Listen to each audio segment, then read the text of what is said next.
네, 강프로입니다. 자, 두산 에너빌리티 봅니다. 자, 보합권에서 끝났습니다. 금요일이고요. 자, 근데 가격대를 높여오고 있었다는 점, 그리고 금요일 날에는 시장이 굉장히 안 좋았었는데 보합권을 유지를 해왔었다는 점, 그리고 최근에 강세를 보였는데도 불구하고 가격대를 유지를 해오고 있다는 점이 긍정적인 내용으로 보셔야 됩니다. 그리고 제가 계속해서 강조를 드리는 내용 있죠. 신고가부터 시작이다. 자, 두산 에너빌리티의 시가총액은 여기 11조 5천억입니다. 큰 종목이죠.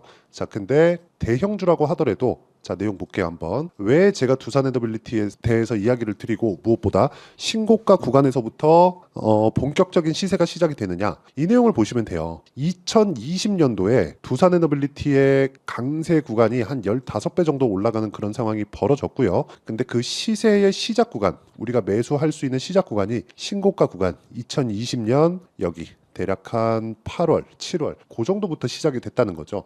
즉 우리는 주식을 거래할 때 바닥을 잡지 않는다. 물론 바닥 구간에서 내가 예상을 해서 매매를 했을 때 수익을 낼 수 있음. 근데 지속 가능하지 않. 그렇죠? 어떤 종목은 틀릴 수도 있고 어떤 종목은 맞을 수도 있고 이러면 꾸준한 수익이 만들어질 수 없겠죠. 그렇죠? 이 자체는 굉장히 어렵습니다. 하지만 우리가 신고가에 대해서 이해를 하고 돌파 구간에 대해서 정확하게 파악을 할 수 있었을 때 꾸준하게 수익을 낼 수 있다는 거고, 이 구간에 대한 내용에 대해서 이야기를 드릴 겁니다. 자, 이렇게 보시면 돼요. 원전에 대한 가동률이 계속해서 탈원전 이전 수준까지 회복을 했습니다. 대략 한 2011, 2년 그 정도 수준까지 올라와 있는 상황이 나오고 있죠. 꾸준히 줄어왔습니다. 원전이 위험하기 때문이에요. 그런데 요즘에 이 위험성을 잡을 수 있는 내용이 나왔죠. 그게 뭡니까? SMR 방식이다. 물론 이런 과정에서 소송에 대한 문제들이나 여러 가지 내용들에 대한 뭐 그런 부분이 있었습니다. 그런데 어쩔 수 없다는 원전, 무엇보다 원전은 친환경입니다. 물론 이 후처리에 대한 부분이 문제가 되긴 하지만 우리가 판단해야 되는 내용은 단 한 가지입니다. 앞으로 좋아질 만한 내용을, 미래 가치를 반영해서 주가가 올라간다. 그 시작점이 신고가 구간부터다. 그러면 2020년도 그리고 2021년도 굉장히 큰 폭으로 강세를 보였습니다. 15배, 1500% 올랐어요. 그렇죠? 그런데 그 시작점조차도 신고가 구간에 있었다는 점, 그리고 아직까지 원전에 대한 회복세는 계속될 수밖에 없다는 점, 그리고 최근에 전기 부족 사태가 있죠. 이런 부분을 전선, 변압기, 통배전 이런 걸로만 우리가 볼 수는 없습니다. 스토리를 한번 그려보자는 겁니다. 앞으로 전력, 늘어나는 전력 수요 그리고 소비에 대한 부분을 해소하려면 원전에 대한 부분은 필수적으로 필요하다. 그렇기 때문에 주가가 먼저 반영한다고 이야기를 드리는 거고, 최근의 강세 구간에 대한 이해가 될 겁니다. 그런데 이런 부분이 신고가를 만드는 구간, 지금부터 딱 10% 정도의 추가 상승이 나오면 그때부터 거래가 가능합니다. 자, 왜 제가 이렇게 이야기를 드리느냐? 주식은 미래 가치를 가격이 먼저 반영해서 올라가기 때문인데, 이걸 어떻게 이해를 했을 때 수익을 낼 수 있는지 그 부분부터 이야기를 드리도록 하겠습니다. 이 화면은요, 키움증권에서 제공하는 1694 자동일지 수익률 비교 차트 5108-2299 제 계좌입니다. 제 계좌 수익률은 1월 1일부터 5월 18일 오늘까지 540%. 그쵸? 이렇게 수익을 내기 위해서는, 그리고 이거는 계좌 수익이에요. 종목 수익이 아닙니다. 그쵸? 손실난 부분까지 다 포함되어 있기 때문에 이런 정도의 수익을 내려면 무조건 돌파 구간의 공략을 할 수 있어야 되고요. 그 돌파 구간에 공략한다는 내용을 제가 보여드리면, 자, 내용 보세요. 전기 관련된 내용에 대해서 제가 계속해서 이야기를 드리고 있고, 결과적으로는 친환경 설비로 갈 텐데 이럴 때는 원전 말고는 사실상 답이 없어요. 그렇죠?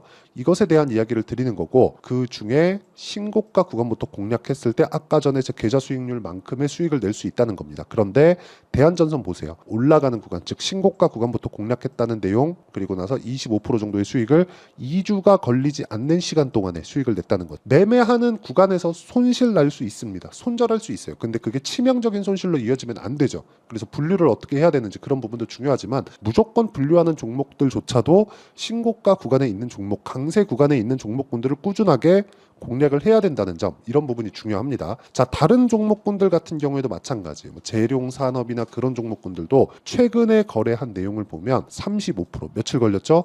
2박 3일. 그렇죠? 그리고 이런 내용에 대한 부분을 제가 여기 소통방에서 다 공유를 하고 있습니다. 자, 5월 16일 지난 목요일이죠. 목요일 날 거래됐었던 그것도 시장가 매수 8시 46분 전부 다 장 시작 전에 제가 공유를 해드리는데, 장 시작 전에 공유를 해드리는 내용을 보더라도 뭐 성호전자나 그런 종목군들 그쵸 모두 신고가 구간에 공략을 했고, 여기 목요일 날은 급등을 했고요. 금요일 날 4.6% 떨어졌는데 월요일 날 상황 체크해서 매도 예정이고요. 이런 부분을 제가 소통방에서 공유를 합니다. 그 밑에 캠트로닉스 같은 경우에도 마찬가지예요. 자, 내용 한번 보시면 계속 신고가 구간에 공략을 했고요. 어떻습니까? 여기 22%의 강세 구간에 끝난 게 목요일입니다. 그리고 나서 4% 떨어졌는데, 정확하게 내가 고가를 잡으려는 생각을 하지 마세요. 우리는 꾸준하게 상승할 수 있는 종목군들을 지속적으로 찾아가야 되고, 그런 부분은 신고가 부분부터 시작이 되고, 그래야 주도주를 공략할 수 있습니다. 주도주를 어떻게 공략해야 되는지 잘 모르겠다 하시는 분들은 소통방으로 들어오시면 되고요. 소통방은 무료로 진행됩니다. 그래서 구독과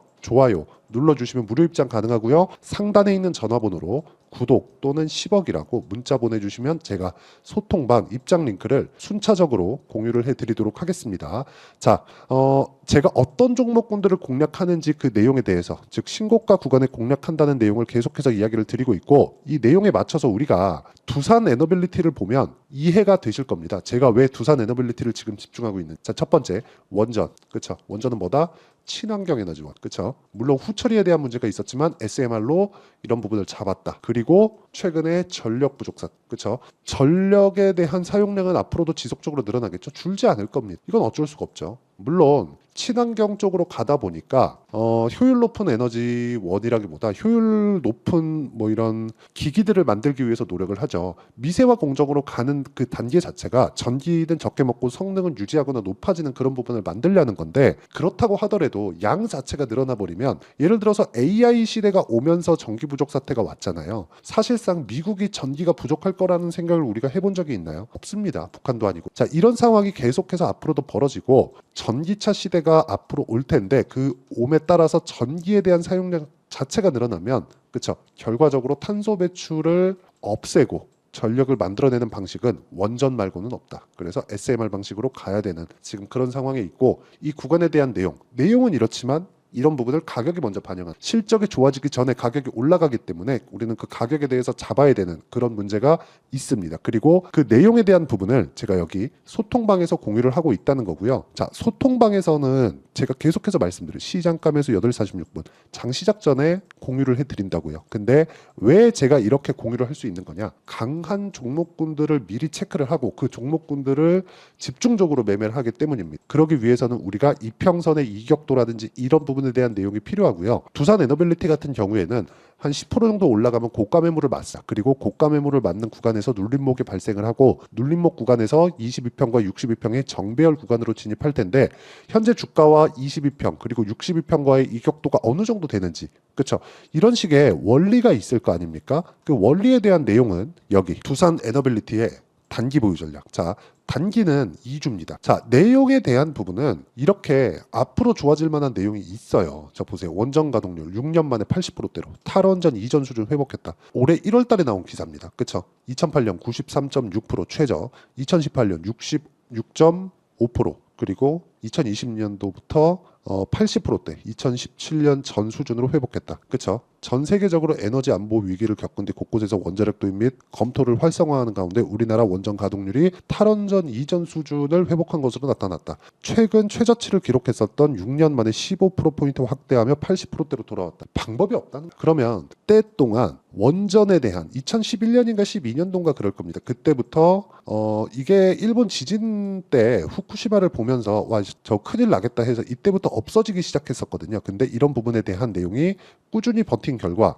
호황 국면이 머지않았다. 근데 그것보다 가격이 먼저 반영하기 때문에 우리가 타점에 대한 이해가 필요하고, 그 타점에 대한 이해는 단기 보유 전략으로 연결을 시킬 수가 있습니다. 그리고 무엇보다 그렇죠? 최근에 두산 에너빌리티 이제 회복 기간에 있고요. 이제 10% 정도 올라가면 신고가 구간에 들어가기 때문에 이쪽 구간에서 우리가 잡아야 되는 타점을 제가 실시간 타점으로 문자로, 그렇죠? 문자로 무료 공유해 드리도록 하겠습니다. 대신에 그쵸? 구독과 좋아요 이거 눌러주시고요. 상단에 있는 전화번호로 두산이라고 문자 보내주시면 제가 실시간 타점 그리고 단기 보유 전략 그리고 가격에 대한 부분을 모두 공유를 해드리도록 하겠습니다. 자, 이거 다 채널 성장을 위해서 하는 거니까 구독과 좋아요는 꼭 눌러주시고요. 상단에 있는 전화번호로 두산이라고 문자 보내주시면 됩니다. 자, 내용 정리 한번 해볼게요. 두산 에너빌리티를 포함해서 어떤 주식이든 가격이 먼저 반영한다. 앞으로 좋아질 만한 내용을 가지고 실적이 전환되기 전에 가격이 먼저 반영한다는 거고요. 가격에 대한 이해가 되었을 때 아까 전에 보셨던 대로 제 계좌 수익만큼의 수익을 올릴 수 있고, 이런 부분에 대한 내용이 내가 꾸준하게 진행을 했을 때 그쵸, 어떤 종목에 가서도 신고가 구간을 공략할 수 있게 될 텐데, 이런 부분을 어떻게 분류를 하고 어떻게 판단을 해야 내가 꾸준하게 수익을 낼 수 있는지, 무엇보다 다음 종목군들을 어떻게 잡아야 되는지 그 내용에 대한 부분까지 제가 다 이해를 시켜드리도록 할 테니까 영상 끝까지 시청하시고요. 모든 분들이 성공 투자하셨으면 참 좋겠습니다. 자, 24년도가 돼도 여전히 시장은 녹록지 못합니다. 이런 상황이 벌어지는 건 어쩔 수 없습니다. 이런 상황에서도 수익이 나는 종목들의 구조는 변하지 않습니다. 즉, 대시세 종목에 대한 구조는 변하지 않는다는 거고, 실제 제가 소통방에서 지속적으로 이야기를 드리고 있는 내용도 대시세 종목이나 시장 주도주를 공략하는 건 철저하게 가격 분석을 하라고 이야기를 드리고, 가격 분석 이후에는 이슈에 대한 파악, 그리고 이슈를 파악하고 나서는 다시 내가 얼마에 매수할지 그 타점에 대한 부분을 지속적으로 언급을 하고 있습니다. 자, 근데 생각해 보세요. 시장이 굉장히 어려웠습니다. 어려운 상황에서의 어떤 종목들이 강했냐 보면 반도체와 그리고 바이오입니다. 자, 실제 여기 보면요. HLB에 제가 실제 매매한 내용을 띄워놓고 보여드리고 있는데, 1월 22일부터 매매를 시작해서 4일 동안 31%의 수익 마감이 됐고요. 그리고 여전히 신고가 종목입니다. 자, 그리고 그 다음 어보브 반도체, 이름을 보시다시피 반도체 종목이죠. 그리고 AI 반도체는 지속적으로 강세를 보이고 있습니다. 이 종목도 신고가를 먼저 달성한 이후에 제가 21%의 단기간에 21%의 큰 수익을 내고 마감이 됐습니다. 다시 재공략을 준비하고 있고, 이런 부분은 소통방에서 다 공유를 해드립니다. 자, 그리고 코세스, 자, 코세스 같은 종목도 당연히 그쵸, 신고가 종목이고요. 그리고 반도체 종목입니다. 이 종목도 영업일 기준에서 이틀 동안 대략 한 15%의 수익 마감이 됐습니다. 내용을 한번 보시면 어떻습니까? HLB를 포함해서 뭐 30%, 20%, 뭐 15% 이런 식의 수익이 지속적으로 발생하고 있는데, 이 세 종목 모두 다 신고가 종목이고 1월 달에 시장이 약세를 보이고 있는 구간에서도 강했었던 그런 종목입니다. 특징점이 하나 있는데, 그 이슈에 앞서서 가격이 먼저 반영했다는 거죠. 그렇게 제가 가격을 먼저 보고 이슈에 대해서 파악하는 이유는 결과적으로는 큰 시세를 먹기 위한 사전 준비 작업입니다. 실제로 큰 시세를 먹기 위해서 사전 준비 작업을 했을 때 여기 레인보우 로보틱스 127%, 그리고 ISC 98%, 그리고 한미반도체 97%의 큰 수익을 내는 상황을 만들 수 있습니다. 어떤 식으로 소통방에서 진행됐는지, 그쵸? 그 상황을 제가 이야기를 드린 건데, 이런 상황도요, 당연히 신고가를 공략했을 때 가능한 겁니다. 자, 그러면 이번에도 마찬가지입니다. 그쵸? 정부 주도의 코리아 디스카운트 해소 방안이 2월 달에 발표를 하고요. 그리고 2월 달에 발표된 내용을 토대로 주가가 움직이는 게 아니라 이미 움직인 내용이 있죠. 실제 이 내용은 크게 중요한 게 아니라는 겁니다. 실제 움직인 내용을 보면, 자, 기아차입니다. 실제로 12월 달에 신고가를 만들어 놓고 정부에서 입김을 불어 넣으니까 순식간에 기아차를 포함해서 현대차 같은 거대 기업들의 주가가 2주도 채 되지 않아서 40% 정도의 큰 시세를 냅니다. 자, 그러면 우리는 어떤 종목을 봐야 될까요? 이슈를 파악해야 되는 것도 맞지만 철저하게 가격에 맞춰서 매매를 해야 되는 게 당연히 중요합니다. 정부가 주도하는 정책 방향이 있겠죠. 그 방향에 맞춰서 우리가 종목을 찾을 필요가 있다. 자, 그럼 답이 나왔습니다. 정부가 주도하는 방향에 맞춰서 제2의 기아차를 찾는 게 지금은 중요하다. 근데 정부 정책의 방향에 맞게 가자. 그랬을 때 앞서서 제가 보여드렸었던 내용인 여기 레인보우 로보틱스 127%, 그리고 ISC 98%, 그리고 한미반도체 97%와 같은 수익을 낼 수 있습니다. 물론 시간에 대한 부분은 최소 2주의 시간이 필요하고요. 그리고 최장 3개월 안에 끝내야 됩니다. 자, 기아차의 시세를 보셨던 것과 같이 2월 달에 정부 정책의 방향이 결정되고요. 바로 3월 달이면 시행입니다. 자, 그러면 우리는 거기에 맞춰서 당연히 종목을 찾아야 되고 제가 제2의 기아차를 찾아놨습니다. 제가 아까 전에 소통방에서 이야기를 드렸었던 내용 다 공개를 해드렸는데 그 내용처럼 종목만 받고 싶다 하시는 분들은요. 상단에 있는 제 전화번호로 대시세, 자, 대시세라고 문자를 보내주시면 정부 정책의 방향에 맞는 종목을 모든 분들에게 무료로 공개를 해드리도록 하겠습니다. 자, 제가 원하는 건 채널 성장이 목적입니다. 자, 그래서 구독과 좋아요 꼭 좀 부탁드리고요. 모든 분들이 정부 정책에 맞는 방향으로 매매를 이어가서 큰 수익 보셨으면 좋겠습니다.